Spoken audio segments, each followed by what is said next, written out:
Halo Sobat PUK, kembali lagi bersama kami di channel SPK PUK dalam segmen Labor Talk. Labor Talk. Labor Talk. Labor Talk. Labor Talk. Yang rakyatnya kawan-kawan ditindas habis-habisan kawan-kawan sama negara itu sendiri kawan-kawan. Ini adalah persoalan rakyat Indonesia, bukan hanya kaum buruh kawan-kawan.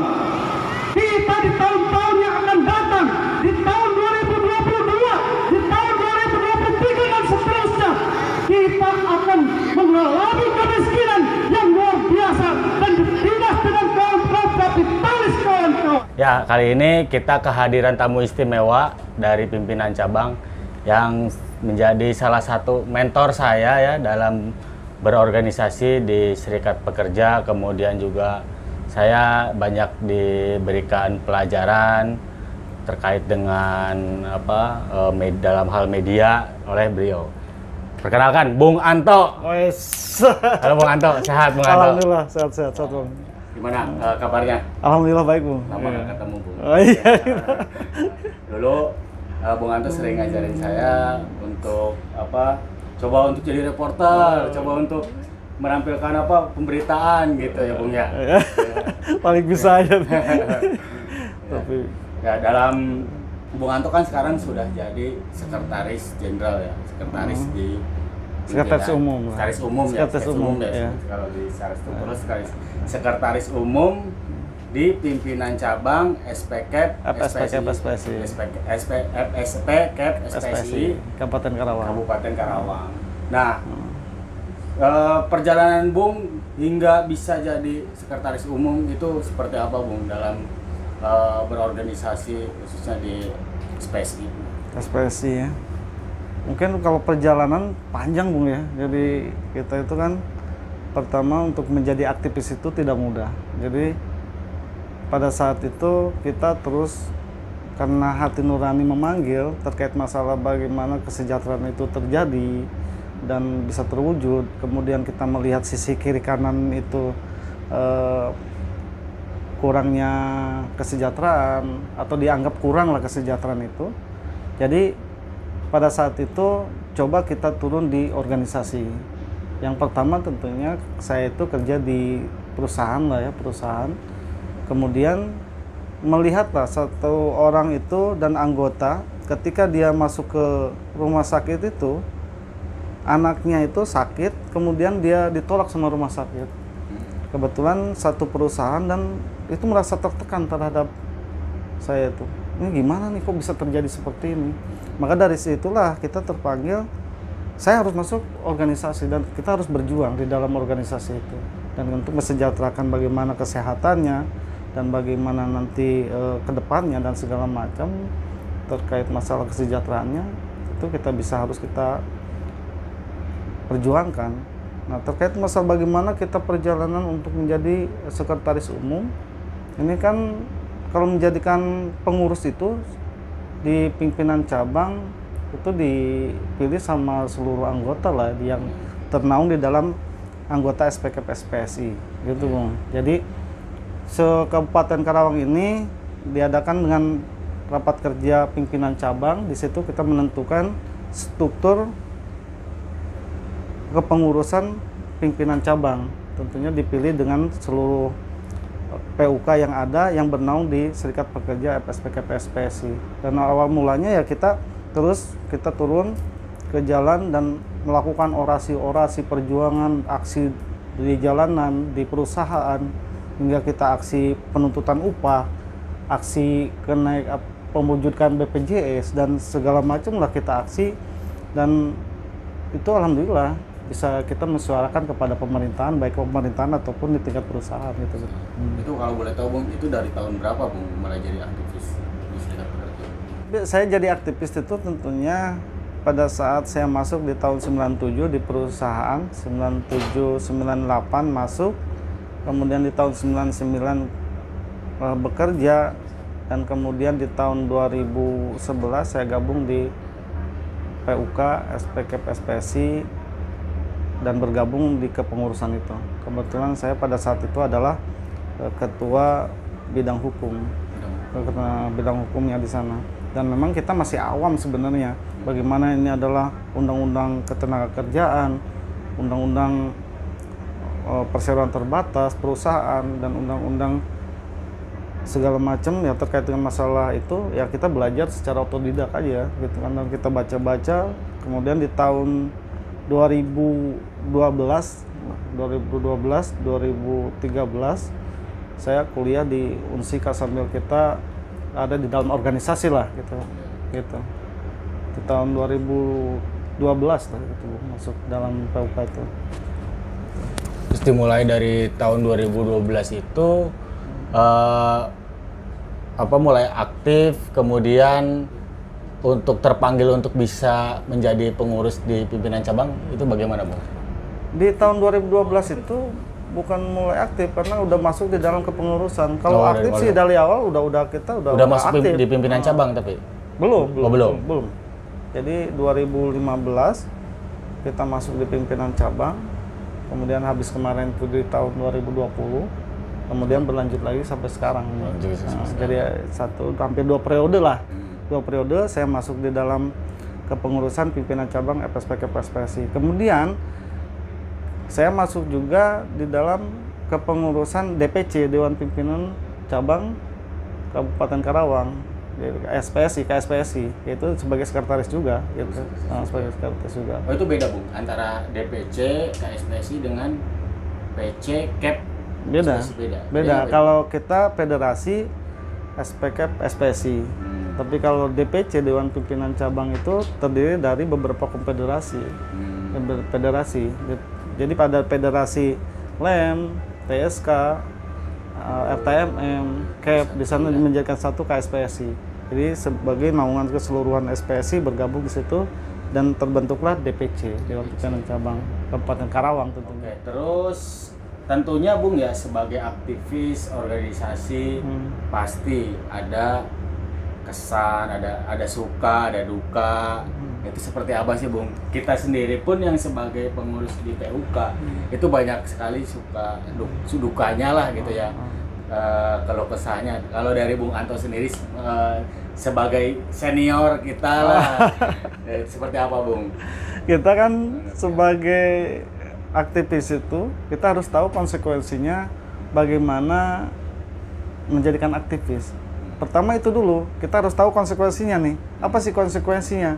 Gitu kan. Terus apa yang harus kita dapat di dalam perjuangan itu? Yang pertama konsekuensinya ya kita harus berani untuk susah, berani untuk tertindas lah gitu. Kita berani untuk kita meluangkan waktu, berani untuk tenaga, pikiran semua kita curahkan untuk perjuangan itu.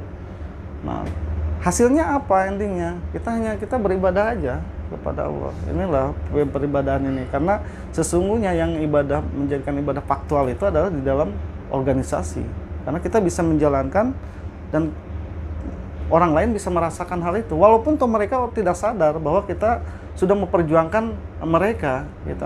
Contoh lah begini, serikat pekerja tentunya bukan kita menjadikan paradigma yang tukang demo dan segala macam, tapi di satu sisi nih kita memperjuangkan upah lah contohnya. Ketika upah ada kenaikan, kan mereka tidak tahu kok bisa tahu-tahu bisa naik. Upah itu bukan bim-salabim menjadikan ada kenaikan dengan sendirinya, tapi harus kita perjuangkan. Setelah kita perjuangan berhasil, kemudian taruhlah di Karawang ini adalah upah yang tertinggi di Indonesia. Yang merasakan bukan buruh saja, semua. Bukan di Karawang saja, mungkin seluruh Indonesia merasakan itu, kenaikan dampak daripada kenaikan upah ini. Nah, disitulah kita letaknya ibadah itu. Mungkin kalau misalkan walaupun orang tidak mengucapkan, terima kasih Bung, walaupun tidak mengucapkan itu, ya kita nggak apa-apa. Yang jelas bagaimana kita bisa berjuang dan membantu orang yang banyak gitu, tanpa mereka sadari. Kemudian terus regulasi baik itu di perusahaan atau di pemerintahan. Ini tentunya kita terus berjuang itu ya kembali lagi terkait bagaimana kita melaksanakan bantuan itu dan menjadikan suatu ibadah untuk kita. Ya mungkin ya mudah-mudahan di akhir nanti kita ada balasan untuk itu ya. Gitu. Itu aja sebenarnya. Jadi tidak lain kita untuk memperkaya diri, enggak. Jadi gitu. Jadi aktivis itu tidak ada yang untuk memperbaiki diri dan segala macam, bagi yang benar lah ya, gitu kan. Itu mungkin yang mudah-mudahan saya juga tidak terpanggil ke arah sana, tapi tetap kami komitmen di dalam bagaimana perjuangan serikat pekerja, serikat buruh, dan untuk mensejahterakan sebisa kami dalam mengacu kepada undang-undang regulasi yang ada, gitu kan, gitu. Nah itu Bung, tadi terkait dengan sudut pandang masyarakat terhadap serikat pekerja, kan di luar sana yang tidak tahu gitu ya, tidak ikut serta dalam entah itu keanggotaan maupun kepengurusan, kan berpandangan negatif lah ya. Nah, menurut Bung sendiri, manfaat dari menjadi aktivis serikat pekerja itu apa sih, Bung? Manfaat serikat pekerja itu kan kita bisa membantu orang, ya kita kalau orang bisa terbantu, kita merasakan senang lah gitu kan. Ada kebanggaan sendiri. Oh iya, terima kasih ya Allah bahwa kami sudah memperjuangkan mereka, walaupun toh mereka tidak tahu tentang masalah perjuangan ini. Contoh lah, yang kedua, BPJS, ketika kita aksi BPJS dan teman melakukan gugatan kepada Presiden SBY pada saat itu, dan kita sekaligus presiden yang kita gugat, dan alhamdulillah BPJS kita hadir dan dirasakan semua kalangan, bukan kalangan yang kelas bawah aja, tapi kelas atas merasakan itu, bahwa itu BPJS udah dirasakan semua orang ya. Kalau yang dulu kita itu masuk rumah sakit itu hanya orang-orang menengah ke atas lah, gitu. Tapi sekarang yang dari bawah itu bisa merasakan itu BPJS itu. Nanti antara BPJS itu udah itu yang real, yang kita perjuangkan itu dari serikat pekerja, serikat buruh, itu memang yang sangat luar biasa. Kemudian ya itu tadi, upah, regulasi yang kita itu kan, karena gini, mungkin kawan-kawan yang tidak tahu terkait masalah pergerakan serikat pekerja, serikat buruh di luar, mungkin apa sih kok serikat pekerja, serikat buruh, tapi mereka tidak sadar bahwa merasakan dan semua itu tidak datang dengan bim salabim adanya, gitu kan. Walaupun datang juga hanya sebatas di bawah normatif semua, di bawah, karena kita tahu mereka itu kan mengambil, kalau di perusahaan lah, mengambil untung sebanyak-banyaknya, ya kan, jadi mengeluarkan hanya sedikit aja, gitu kan. Itu udah hukumnya, hukum kapital gitu, seperti itu. Nah itu bagaimana kita untuk memperjuangkan, melaksanakan memang regulasi itu yang ada, gitu kan, gitu. Ya, artinya berarti kita sebagai aktivis serikat pekerja itu manfaatnya adalah ketika kita bisa membantu orang lain, ketika kita bisa membantu atau meningkatkan kesejahteraan anggota khususnya, gitu ya. Kemudian memberikan atau regulasi-regulasi dari pemerintah yang tidak berpihak kepada masyarakat bisa lebih berpihak, gitu ya Bung ya. Iya, begitu. Ya. Kemudian seiring berjalannya waktu Bung Anto, sekarang sejauh ini sebagai aktivis serikat pekerja, terus menjabat sebagai sekretaris umum baik di pimpinan cabang maupun DPC tadi ya Bung ya. Nah sekarang kan sudah ada Partai Buruh yang secara arah perjuangannya semakin meningkat lah gitu ya. Nah di situ sendiri saya dengar Bung Anto ikut serta ya, berperan aktif sebagai caleg mewakili Dapil 6 di Kabupaten Karawang. Dapil 1 di Kabupaten Karawang. Nah itu seperti apa Bung? Ini ya bisa unjuk gigi lah gitu ya, menjadi caleg untuk Partai Buruh. Gini, sebagai pimpinan serikat pekerja, serikat buruh, tentunya kita harus mempunyai alternatif perjuangan. Karena terus terang saja, serikat pekerja ini tidak harus kita itu untuk terus berjuang di jalanan dan segala macam, karena kita tahu regulasi itu udah dibuat ya, diantaranya adalah yang kemarin itu Undang-Undang 11, Omnibus Law itu. Dan satu pun tidak ada yang golkan. Diantaranya kemarin kita jihad dan kita menangkan, walaupun itu dianggap melanggar ketentuan undang-undang itu, undang-undang apa? Undang-undang 11 itu. Yang dirubah menjadikan Perpu kemarin dan hingga menjadikan Undang Nomor 6 tuh. Ya. Itu awalnya kan kita dimenangkan tuh bahwa pemerintah harus melakukan perbaikan selama 2 tahun tuh. Tapi nyatanya tidak bisa gitu. Maka dengan keterpaksaan itu kami mempunyai alternatif perjuangan yaitu melalui Partai Buruh. Partai Buruh ini yang mudah-mudahan nanti bisa konsisten di dalam perjuangan itu untuk mewakili seluruh buruh, bukan buruh formal saja, buruh non formal tentunya semua. Karena kita lihat sekarang ini undang-undang regulasi Omnibus Law ini, baik itu adalah ketenagakerjaan, kesehatan, agraria, pertanian, nelayan, semuanya itu berubah semua terkait masalah itu. Nah, dengan keterpaksaan itu kami mengambil langkah nih, bagaimana kita tadinya kita bertarung di jalanan, bertarung di dalam perusahaan, sekarang kita coba bertarung di parlemen. Mudah-mudahan kita bertarung di parlemen, kita bisa merubah regulasi yang ada itu. Yang selama ini kita perjuangkan, selama ini kita terus usahakan untuk kita perubahan dan segala macam. Walaupun toh saya agak miris juga, memang kenapa kita itu sekarang rejimnya adalah rejim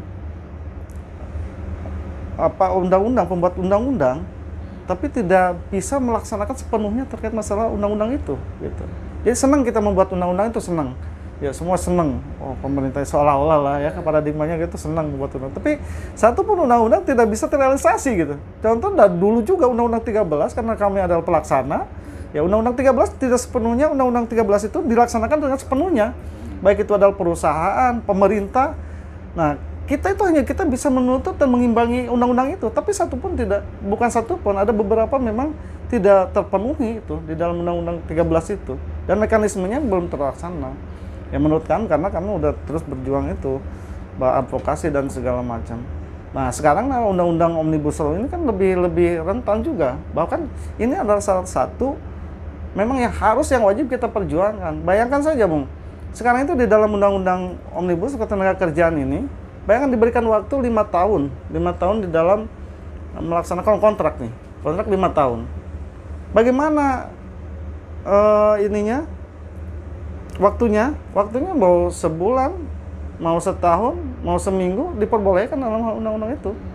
Bayangkan kalau misalkan kita usia 22 tahun ditambah dengan 5 tahun gitu kan, hingga kita habis kontrak tuh. Tidak ada jaminan untuk kita diangkat menjadikan PKWTT. Misalkan 22 ditambah 5 tahun udah 27 tahun, habis tuh kontrak. Gitu kan. Kalau saya dulu pada saat Undang-Undang 13 itu kan 3 bulan kita melakukan percobaan dan training lah, pada saat itu kan kita kontrak, dan pada saat diangkat menjadikan karyawan ya udah mempunyai kepastian kerja dong. Ya kan, walaupun toh kita bisa berani untuk ya nyicil rumah lah ya kan, rumah sebagai itu, karena buruh ini nggak mungkin kita beli cash pada saat itu, ya kan, karena pastilah dengan kita mencicil rumah yang ada dianggarkan dengan pemerintah segala macam, ada itu ya kita mencicil rumah dan mencari kepastian kerja. Kalau sekarang sistemnya kontrak, kalau kita menyicil rumah bisa nggak kira-kira? Ragu ya kan, karena dikontrak sebulan ya kan, seminggu, setahun, kita belum ada kepastian kerja. Maka kalau seandainya di Partai Buruh nanti menang, yang mudah-mudahan menang di tahun 2024, ya kita bisa merubah itu semua, regulasi itu, kepastian kerja lah, segala macam, itu kesehatan tentunya kita bisa meningkatkan itu, regulasi itu. Kalau misalkan kita tidak menang di tahun 2024, niscaya di tahun 2029 akan kita hancur semua, Bung. Karena generasi kita tidak mempunyai kepastian kerja semuanya. Termasuk yang sekarang lulus-lulus segala macam itu nggak ada kepastian kerja. Karena apa? Karena ini kan terus dia berjalan nih, 27 keluar, 27 tahun, 5 tahun keluar, 5 tahun keluar, dan mungkin hanya sedikit lah perusahaan yang menerima di usia yang seperti itu. Ya kecuali orang yang mempunyai skill yang benar-benar skill gitu. Tapi di usia itu ya kita rentan, pasti akan digantikan dengan yang baru. Nah, pertanyaan kemana kan mereka itu? Tentunya kan banyak pengangguran. Pengangguran dan persaingan yang ketat. Gitu. Hingga terjadilah pertumbuhan yang dinamakan kriminalisasi dan segala macam di luar gitu. Ini itu. Hancur lah nanti ke depan itu. Kemudian, nah ini banyak yang bertanya, lahirnya Partai Buruh itu berawal dari mana sih, Bung? Yang sekarang ya.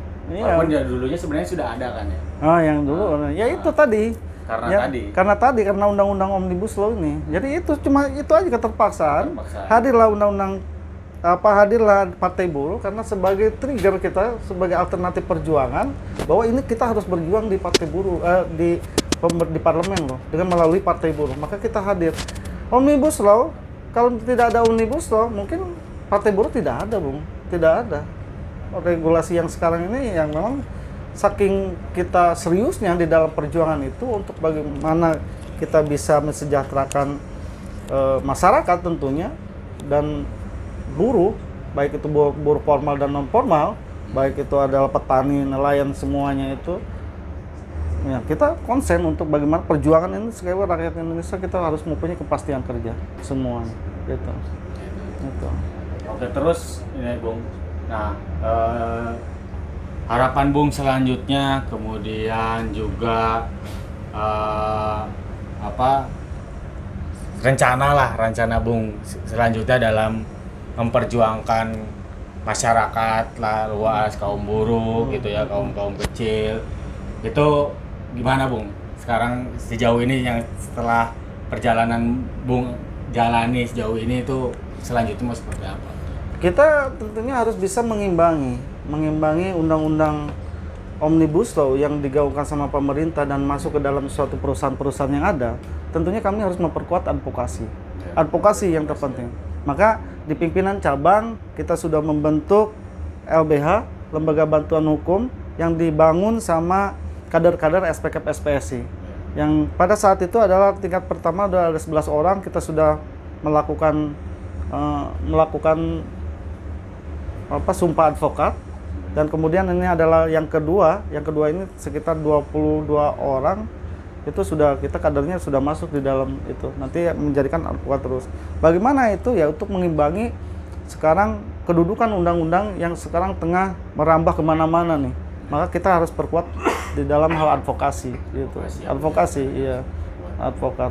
Jadi kita tidak main-main terhadap undang-undang ini. Jadi kita udah persiapkan kader-kader SPKP SPSI di Kabupaten Karawang, kita udah menyiapkan advokat-advokat yang handal yang bisa untuk kita terjun, baik itu adalah pidana, perdata, semua udah kita bisa mengimbangi kekuatan-kekuatan yang digaungkan sama pemerintah, masuk merambah kepada seluruh industri-industri, baik itu udah petani, misalkan perampasan tanah dan segala macam, kita udah bisa eksekusi. Gitu. Iya. Bung, terakhir Bung, pesan Bung kepada PUK, kepada kaum buruh, kemudian kepada masyarakat terhadap perjuangan serikat pekerja apa Bung? Baik, kawan-kawan, ibu-ibu, bapak-bapak, sahabatku semuanya yang ada di luar sana, tentunya mohon dukungannya kepada kami, tentunya kepada Partai Buruh dan kepada saya, Anto Budianto, di Dapil 1, yaitu Karawang Barat, Teluk Jambe Timur, Teluk Jambe Barat, Tegalwaru, dan Pangkalan. Dan mohon dukungannya, yuk kita dukung bersama-sama Partai Buruh ini demi mewujudkan dan mempunyai kepastian kerja kepada generasi-generasi kita yang akan datang. Ini adalah sangat penting untuk kita, dan mudah-mudahan Partai Buruh ini hadir, nanti setelah kita menang, hadir dan bisa merubah itu, seluruhnya bisa melaksanakan, menciptakan negara sejahtera, yaitu di semua kalangan, baik itu adalah kesehatan, baik tenaga kerja, pertanian, nelayan, ojol, dan semuanya masyarakat Indonesia bisa merasakan itu. Mungkin itu saja, Bung. Ya, terima kasih Bung. Ini ada oleh-oleh atas kunjungan dari Bung Anto dan kawan-kawan. Ya, diwakili Bung Anto aja dulu ya. Iya, oke. Nah, sedikit lah, walaupun sederhana tapi mudah-mudahan bisa bermanfaat.